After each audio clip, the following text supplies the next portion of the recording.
Classification of research.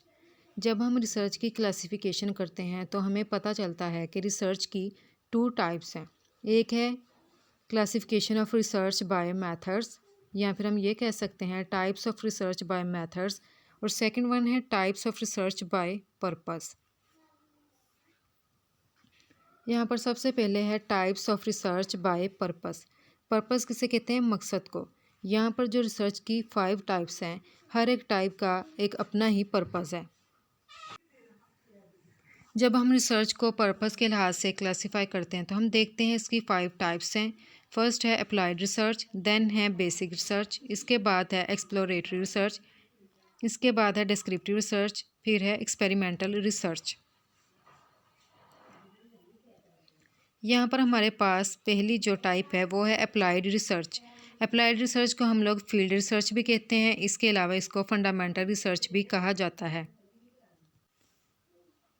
Applied research की एक ऐसी टाइप है जो कि प्रैक्टिकल प्रॉब्लम्स को सॉल्व करती है और इन्हीं प्रॉब्लम्स के ऊपर फोकस करती है ताकि इसका कोई सलूशन मिल सके। जैसा कि मेडिसिन में डॉक्टर्स होते हैं। मेडिसिन के फील्ड में जैसे कि अगर कोई नई डिजीज़ आती है, जैसे कोरोना वायरस आया था, तो डॉक्टर्स ने बहुत डिटेल के साथ इसको स्टडी किया और इसके लिए वैक्सीन बनाई। जैसे कि एक पर्सन है, अगर उसको स्किन का कोई प्रॉब्लम है, जैसे कि स्किन इन्फेक्शन या फिर इसकी स्किन के ऊपर एलर्जी हो गई है या फिर एक्नीज़ की वजह से, वो एक डर्माटोलॉजिस्ट के पास जाता है जो कि स्किन का डॉक्टर है। डॉक्टर उसको देखता है, उसके सिम्टम्स वगैरह, और फिर उसके बाद उसको मेडिसिन लिख कर देता है। इस तरह वो पर्सन जब उस मेडिसिन को अप्लाई करता है या उसको यूज़ करता है तो वो ठीक हो जाता है। अब एक डॉक्टर को कैसे पता चला कि ये वाली मेडिसिन मैं उसको लिख के दूंगा और इसी से जो है उसका इलाज हो जाएगा? ये सब कुछ अप्लाइड रिसर्च की वजह से ही है, जिसमें साइंटिस्ट ड्रग को जो है डेवलप करते हैं, इसके अलावा वो मेडिसिन वगैरह बनाते हैं ताकि ह्यूमन बींग्स के वो काम आ सके, उनके प्रॉब्लम्स को सॉल्व कर सकें। तो जो स्किन का प्रॉब्लम था ये एक प्रैक्टिकल प्रॉब्लम था।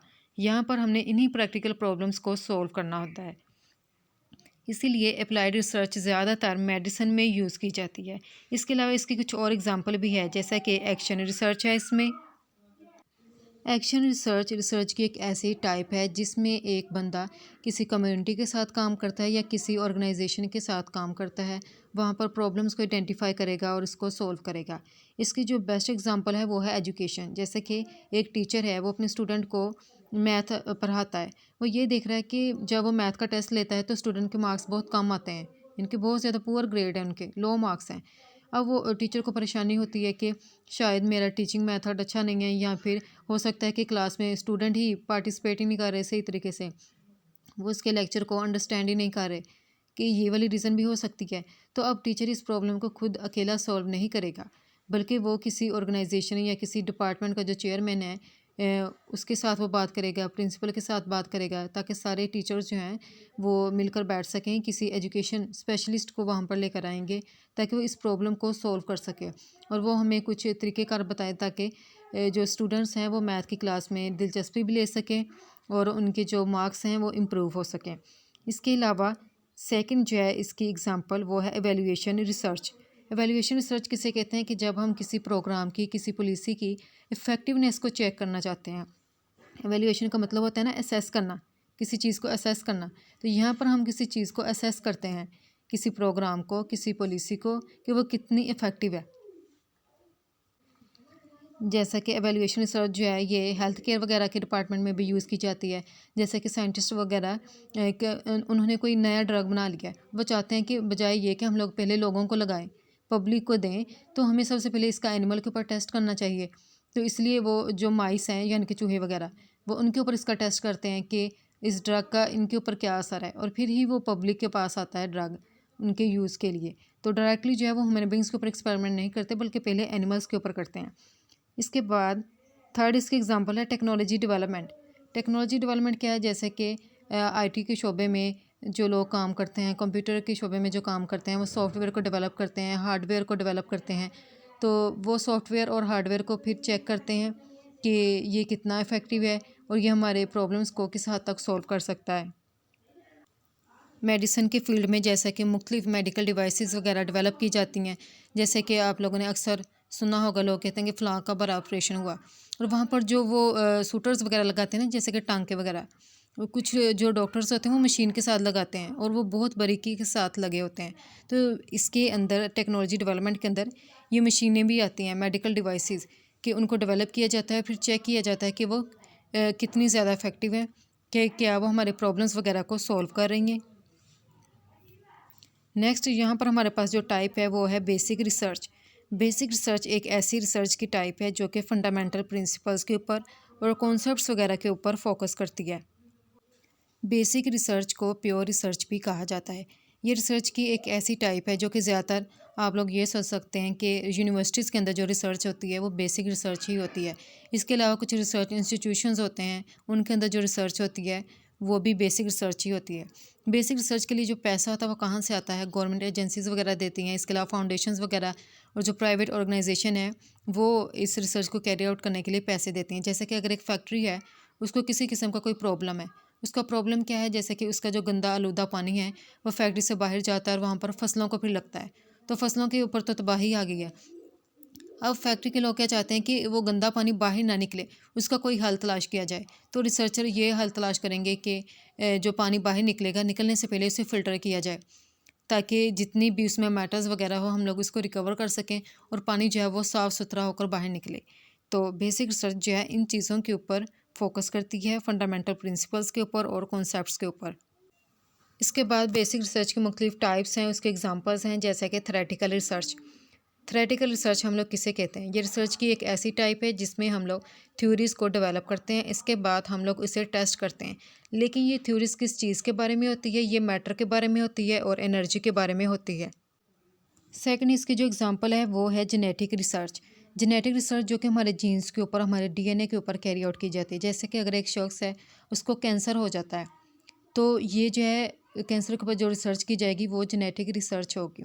इस तरह एक इंसान को जिसको खून की बीमारी हो जाती है, जिसे कहते हैं हीमोफीलिया, तो वो जो रिसर्च होगी वो जेनेटिक्स रिसर्च होगी। इसके बाद नेक्स्ट इसकी एग्जांपल है एस्ट्रोफिज़िक्स। एस्ट्रोफिज़िक्स किसे कहते हैं? ये रिसर्च की एक ऐसी टाइप्स है जिसमें हम मैटर की प्रॉपर्टीज़ को स्टडी करते हैं। इसके अलावा हम इसमें एनर्जी को स्टडी करते हैं। सिर्फ इन्हीं को स्टडी नहीं करते, यहाँ पर हम लोग स्टार्स को, गैलेक्सीज़ को भी स्टडी करते हैं। जैसे कि थ्योरेटिकल फिजिक्स थी, इसमें हम मैटर को और एनर्जी को स्टडी करते हैं। लेकिन एस्ट्रोफिजिक्स में एस्ट्रो का वर्ड जो होता है ना, ये अक्सर स्टार्स वगैरह के लिए यूज़ किया जाता है, गैलेक्सीज वगैरह के लिए यूज़ किया जाता है। तो एस्ट्रोफिजिक्स में हम लोग मैटर को, एनर्जी को, स्टार्स और गैलेक्सीज वगैरह को स्टडी करेंगे। नेक्स्ट इसकी एग्जाम्पल है सेल बायोलॉजी। हमारा जिस्म किस चीज़ से बना होता है? सेल से। हर एक सेल का एक अपना स्ट्रक्चर है, उसका एक अपना ही फंक्शन है, और सेल हमारी ज़िंदगी का एक बेसिक यूनिट है, ज़िंदगी की एक बुनियादी इकाई है। तो सेल बायोलॉजी में जो रिसर्च होती है वो सेल के रिलेटेड ही होती है। जैसे कि बेसिक रिसर्च ज़्यादातर यूनिवर्सिटीज़ वगैरह में कैरी आउट होती है। तो यूनिवर्सिटीज़ वगैरह में हम लोग देखते हैं वहाँ पर लेबॉर्ट्रीज़ वगैरह होती हैं, और हर एक लेबॉर्ट्री के अंदर मुख्तलिफ़ किस्म के ऑपरेटर्स हैं, इक्विपमेंट होते हैं जो कि एक्सपेरिमेंट को करने के लिए यूज़ होते हैं, और उसके लिए हमें ज़रूरत होती है। तो बेसिक रिसर्च के अंदर ह्यूमन बींग्स को यूज़ नहीं किया जाता, इसके अंदर एनिमल्स को यूज़ किया जाता है। बेसिक रिसर्च एनिमल को यूज़ करती है, उनके ऊपर एक्सपेरिमेंट करती है। इसके बाद थर्ड टाइप है exploratory research. Research by purpose की ये थर्ड टाइप है। एक्सप्लोर का मतलब क्या होता है? जैसे कि अगर हम लोग कहते हैं हम दुनिया को एक्सप्लोर एक्सप्लोर करना चाहते हैं, इसका मतलब यही होता है कि हम लोग दुनिया को मज़ीद देखना चाहते हैं कि अल्लाह ताला ने कायनात में क्या क्या कुछ जो है वो पैदा किया है, ताकि हम लोग इस कायनात की खूबसूरती को देख सकें। तो एक्सप्लोरेटरी रिसर्च के अंदर जो हम चीज़ को रिसर्च करते हैं, ये ऐसी चीज़ होती है जिसके बारे में हम लोग बहुत कम जानते हैं। ये एक ऐसी प्रॉब्लम होती है, जैसे कि कोरोना वायरस आया था, तो किसी को भी इसके बारे में नहीं पता था कि ये वायरस कहाँ से आया, इसकी जो है ओरिजिनेशन कैसे हुई, और इसके अलावा इसके अंदर कौन सा वायरस होता है, और ये किस एनिमल में, कि क्या ये पहले एनिमल में आया था या फिर ये सबसे पहले ह्यूमन बींग्स के अंदर ही ट्रांसफ़र हुआ है। तो यहाँ पर हम लोग किसी टॉपिक के बारे में, जैसे कि यहाँ पर हमने कोरोना वायरस का कहा, उसके बारे में हम लोग नए आइडियाज़ को जनरेट करते हैं। जैसे कि साइंटिस्ट ने नया आइडियाज़ जनरेट किया था कि ये सबसे पहले बैट के अंदर आया था, और फिर चाइना के लोगों ने बैट्स वगैरह खाई तो इससे इंसानों के अंदर आ गया। तो यहाँ पर हम लोग न्यू आइडियाज़ देते हैं, और इसके अलावा हाइपोथेसिस देते हैं, और इसके अंदर बड़ी बीनी के साथ जो है मुशाहदात करते हैं, यानी कि ऑब्जर्वेशन करते हैं। तो एक्सप्लोरेटरी रिसर्च का मकसद यही होता है कि हमने नए आइडियाज़ को जनरेट करना है। इसकी जो एग्ज़ाम्पल है वो है लिटरेचर रिव्यू। जैसे कि कोरोना वायरस आया तो पहले किसी को इसके बारे में कुछ नहीं पता था कि ये कैसे ओरिजिनेट हुआ। तो सबसे पहले जैसे कि लोगों ने कहा कि ये बैट्स के अंदर ओरिजिनेट हुआ, तो हम लोग बैट को स्टडी करेंगे कि शायद किसी किस्म का हमें कोई सुराग मिल जाए कि ये वायरस जो है इसकी ओरिजिनेशन जो है कैसे हुई। तो इसके लिए हम लोग सबसे पहले लिटरेचर को स्टडी करते हैं, ताकि हमें ये पता चल जाए कि अगर किसी किस्म का कोई गैप रह गया नॉलेज में, कोई चीज़ जो कि डिस्कवर नहीं हो सकी, तो हम लोग इसको फाइंड आउट कर सकें और अपने न्यू आइडियाज़ को जनरेट कर सकें। सेकंड इसकी एग्जांपल है केस स्टडीज़। इस किस्म की रिसर्च में हमारे पास कोई सिंगल केस आता है, जैसे कि कोरोना वायरस का चाइना का जो शहर था वुहान, वहाँ पर सबसे पहले एक सिंगल केस ही आया था। तो वहाँ पर बड़ी डेप्थ के साथ उस केस की एग्जामिनेशन होती है, उसको चेक किया जाता है, उसको ऑब्जर्व किया जाता है। इसके बाद है फोकस स्टडी या फोकस ग्रुप। इसके अंदर अंदर क्या होता है कि कुछ लोग होते हैं, वो मिलकर अपना एक ग्रुप बना लेते हैं और एक टॉपिक को डिस्कस करते हैं। जैसे कि जब एक नई डिजीज़ आती है, तो जो डॉक्टर्स हैं, वो रिसर्चर्स हैं, ये अपनी एक कम्युनिटी बना लेते हैं, एक ग्रुप बना लेते हैं और इस टॉपिक के ऊपर काफ़ी ज़्यादा बहस करते हैं और हर कोई बंदा जो है अपने नए आइडियाज़ जो है उसको जनरेट करता है। इसके बाद आता है एथनोग्राफी। इसके अंदर हम किसी कल्चर को स्टडी करते हैं। जैसे कि जब खुदाई वगैरह की जाती है, तो हमें मलबे तले काफ़ी ज़्यादा चीज़ें जो है वो निकल आती हैं। जैसे कि काफ़ी पुराने शहर, 5000 साल पुराने शहर या फिर बाक़ियात वगैरह मिलती हैं। वहाँ पर हमें बर्तन वगैरह मिलते हैं। तो इससे स्टडी करने से हमें पता चलता है कि ये वाले लोग जो कि एक पर्टिकुलर इरा के थे, ये किस तरह से रहते थे ये वाले लोग, और उनका क्या मज़हब था। तो एक्सप्लोरेटरी रिसर्च हम उसी फील्ड में करते हैं जिसका पहले कोई नॉलेज ही ना हो, उसको हम मज़ीद डेप्थ के साथ स्टडी करते हैं। इसके बाद रिसर्च बाय पर्पस की फोर्थ टाइप है, जिसका नेम है डिस्क्रिप्टिव रिसर्च। डिस्क्रिप्टिव रिसर्च को हम लोग नॉर्मेटिव रिसर्च भी कहते हैं। यहाँ पर जो डिस्क्रिप्टिव वर्ड है ये डिस्क्राइब से है। डिस्क्राइब का मतलब क्या होता है? बयान करना। तो डिस्क्रिप्टिव रिसर्च के अंदर हम किसी चीज़ को बयान करते हैं और वो चीज़ क्या है, करेक्टरिस्टिक्स, खसूसियात किसी भी पॉपुलेशन की या किसी भी फिनोमेना की जो करेक्टरिस्टिक्स है, उसकी जो खसूसियात है, उसको डिस्कस किया जाता है। डिस्कस कैसे किया जाता है? जैसे कि इसकी एग्जांपल है सर्वेस। सर्वे वगैरह कंडक्ट किए जाते हैं।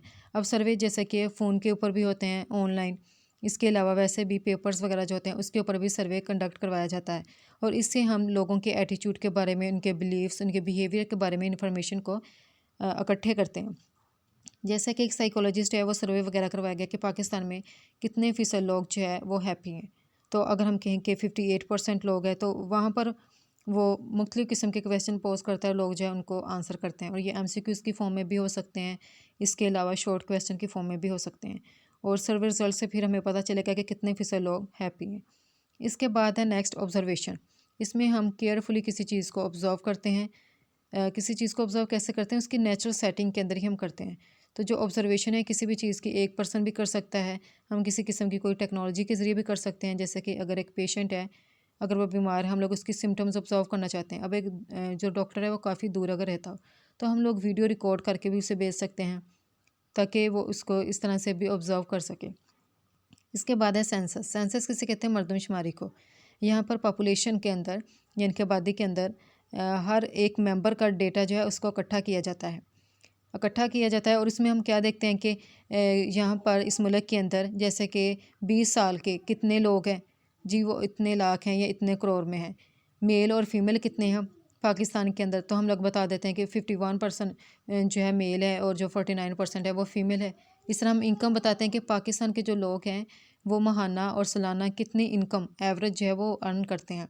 इसके अलावा हमें ये पता चलता है कि पाकिस्तान में जो 60 साल की उम्र के जो लोग हैं उनकी ये एजुकेशन का लेवल है। 15 साल तक हम देखते हैं कि जो 15 साल के बच्चे हैं वो इतने फ़ीसद हैं पाकिस्तान में, 15 साल के, और ये कि उनका एजुकेशन लेवल कि क्या है, यानी कि उन्होंने मैट्रिक पास कर लिया है कि नहीं। इसके अलावा इसके अंदर आती है हिस्टोरिकल रिसर्च। हिस्टोरिकल रिसर्च के अंदर हम लोग हिस्ट्री के बारे में डेटा इकट्ठा करते हैं। हिस्ट्री क्या है? पास्ट को, माजी को कहते हैं। तो हिस्ट्री में हम लोग अपने माजी को ही देखते हैं, तो हम लोग यहाँ पर अपने पास्ट के बारे में डेटा वगैरह को इकट्ठा करते हैं, उसको एनालाइज करते हैं, ताकि हमें पता चल सके कि पास्ट में क्या हुआ था, माजी में क्या हुआ था। जैसे कि किसी जगह पर कोई तबाही आती है, तो अगर हमारे पास कोई डेटा हो तो हमें पता चलता है कि फ़लाँ जो आबादी थी वो कैसे हलाक हुई, वहाँ पर जो लोग थे उनकी जो आबादी थी वो कैसे वहाँ पर उजड़ गई, कि क्या वहाँ पर किसी किस्म का कोई तूफ़ान आया था या फिर वहाँ पर अर्थक्वेक आया था कि वो मलबे तले ही सारे के सारे लोग दब गए। हिस्टोरिकल रिसर्च में हम लोग हिस्ट्री को स्टडी करते हैं।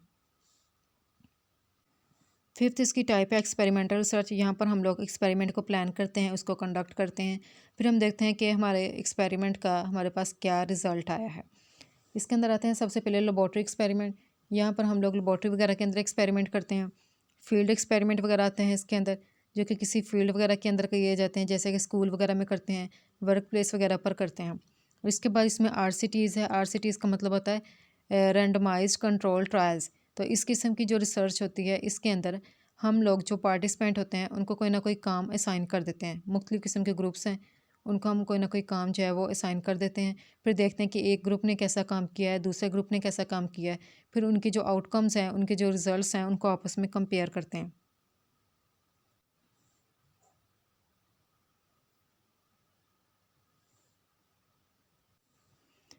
इसीलिए रिसर्च बाय पर्पस की 5 टाइप्स हैं: applied research, basic research, exploratory research, descriptive research और एक्सपेरिमेंटल रिसर्च।